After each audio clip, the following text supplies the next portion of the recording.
Hey everyone, welcome here again. So, what is VPS? A beginner's guide to virtual private server. VPS abbreviation is virtual private servers. So, what is it and how does it work? Uses of VPS. You are finally ready to get your website up and running. It's probably safe to say you are looking into purchasing web hosting and it's beneficial for you.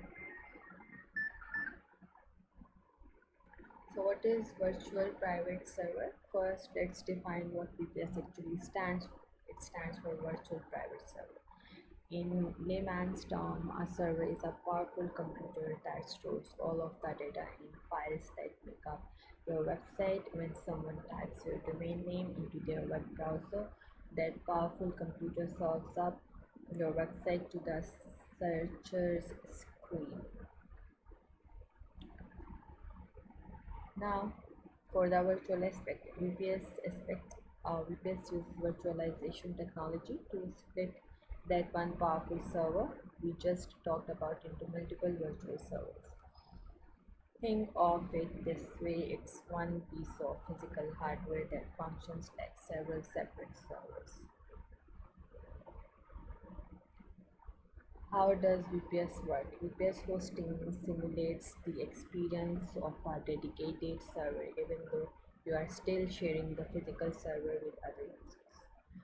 Your web hosting provider installs a virtual layer on top of the operating system of the server using virtualization technology, separating the server into individual compartments with virtual walls. This layer allows each user to install their own OS and software. How VPS compares with shared hosting and dedicated hosting.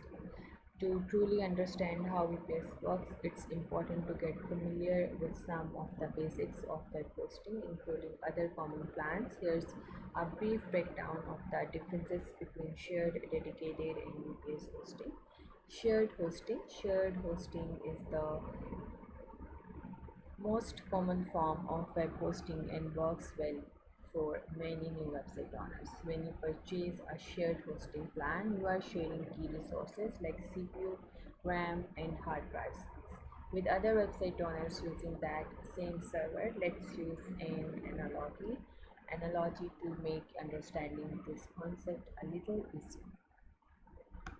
Dedicating hosting is the opposite of shared hosting. Rather than pooling resources and sharing the costs with other website owners, you have one dedicated server that is reserved for your website. VPS hosting site squarely between shared and dedicated. When you choose VPS, there will be other website hosted on the same hardware as yours. But in its big one, your website is the only domain allocated to your particular virtual compartment. When should you switch to VPS? The best way to evaluate whether or not you need to upgrade to VPS is to take stock of your website. Here are 8 telltale signs it's time to go virtual. You are worried about security. If you need enhanced security features, advanced monitoring capabilities, more backup space, improved website reliability, or plan on taking any form of online payment, then you may want to consider VPS. With VPS, you get reliable resources and can count on top-notch, top-notch security features. Number two, you start to experience high traffic volumes. Number three, your website is consistently running slowly. Number four, you have an online store. Number five, you need to install custom software. Number six, you run into server errors. Number seven, you are on a budget. Number eight, you build websites for your clients. So here are the uses of VPS. There are 7 uses of VPS. Shortly we discussed here how you can use your VPS and what is VPS. Now I'm not getting into the details of these 7 uses, but in this video I have just given you the idea of VPS. What is VPS and how does it work? So next you can search it more to know about it if you want to learn more. Till the next video, take care.